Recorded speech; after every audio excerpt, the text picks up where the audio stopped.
A modernist icon, Gertrude Stein, created by Vi Harajan, Lainey Padilla, and Elijah Singolivo. What is writing? Historically, writing has been structured to follow certain rules in order to create a certain image. The image in which writing is supposed to play reflects American society and the definition of their standards relating to power structures.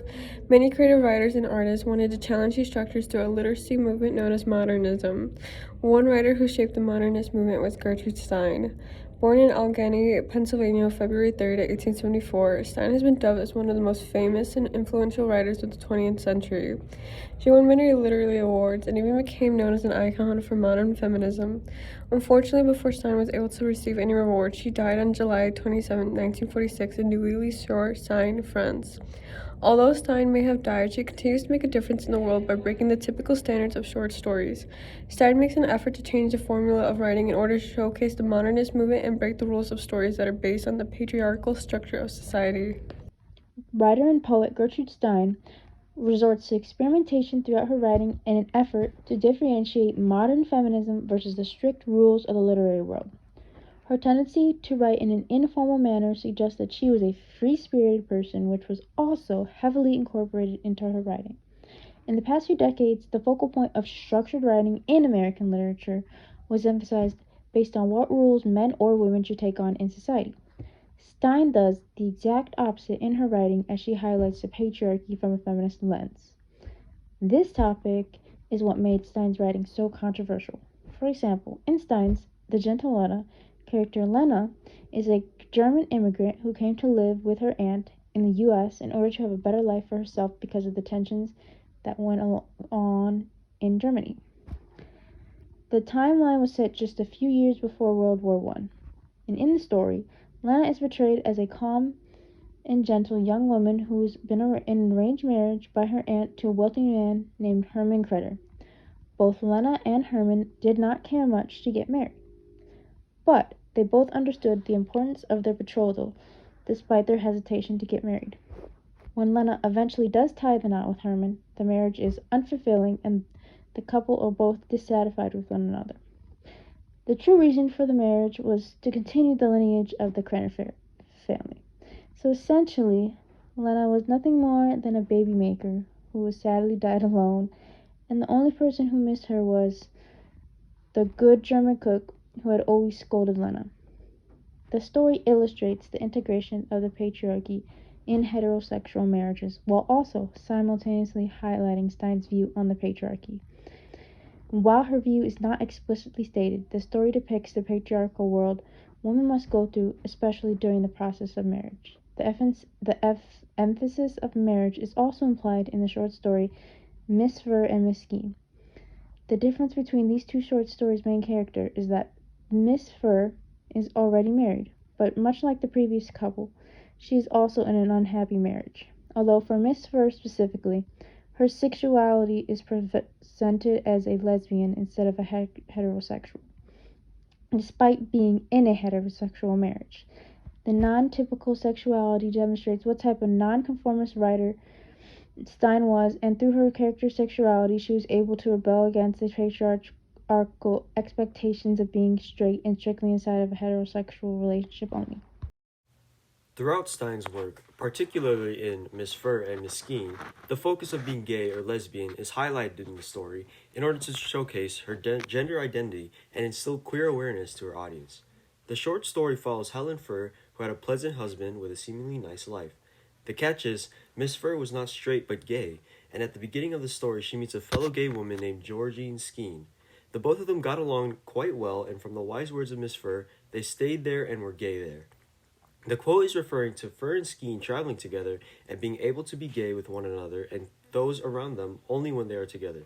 Eventually, at the end of the story, Fur has character development and learns how to be gay comfortably without having Skeen near her side. Stein's main message to the audience is basically stating that no matter who someone is or what sexual identity they present themselves as, it is okay to be true to oneself. This message also rebels against the typical expectations of the patriarchy and the sexuality of what a woman should exhibit herself as being, which not only breaks barriers of the typical role a woman should play in society, but it also exhibits Stein's bold and daring attitude against the patriarchal system. An attitude fit for a star, that is why Stein has been deemed as the mother of modernism. By bringing forth change and accommodating the girls, gays, and queers, Stein is demonstrated as a worthy fit for this title. But this short story is not the only story that presents the rebellion against the patriarchy. In Ada, Stein showcases main character, Ada, as this young girl who has constantly been compared to her mother, where many did like the daughter, but not everyone as everyone liked the mother. The patriarchal bias is implied in the quote, as in the story, it was mainly old men who are biasing the mother over the daughter, and females are not stated to have an opinion of Ada. The stories she is told are subpar, she is made to take care of the home after the mother dies of sickness, and overall hates her life under the constant ambience of men. The rebellious nature, then, is displayed when Ada plans to leave the house with her grandfather's money. It promotes the idea of moving away from the control of a patriarchal society when the idea of staying content is already built. For Gertrude Stein, growing up in a religious household proved to be nothing but an obstacle. For many people during their developmental years, their families are what usually influences them the most. Due to this influence, most tend to lean towards the expectations set in front of them instead of taking a glance and pondering the future for themselves. In Stein's early years, she firmly believed that there was more to than what her immigrant Jewish parents believed in. Despite the times that her parents were trying to push her into learning more about her religious side, what she saw instead was an opportunity to write. As she grew and matured, she observed and understood the source of prejudice and bigotry still ongoing in Judaism. Presented in Ada, Stein became critical of what it means to grow up in a confining religious household.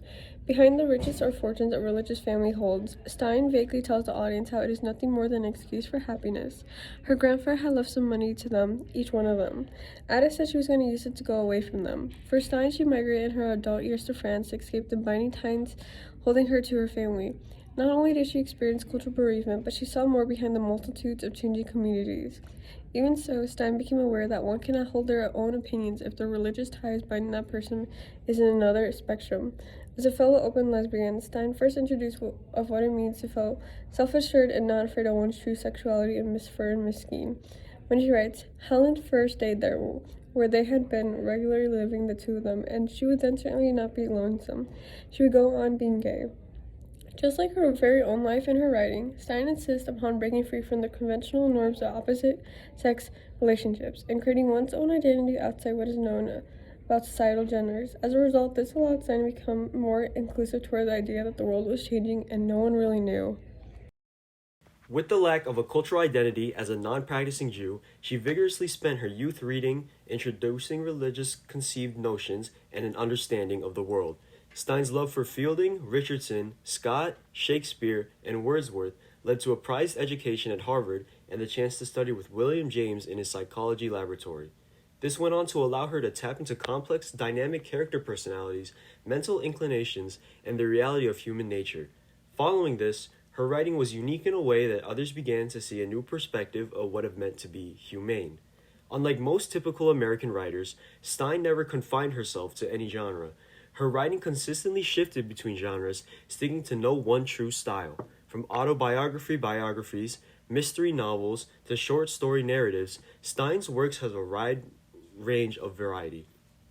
What unites all of these, though, is the consistency of the content in her writing. Each display the pivot points of her writing. Feminist views, power structure addressing, modernist ideas, queer identity, there is at least one connection that brings her writing together, despite the difference in genre.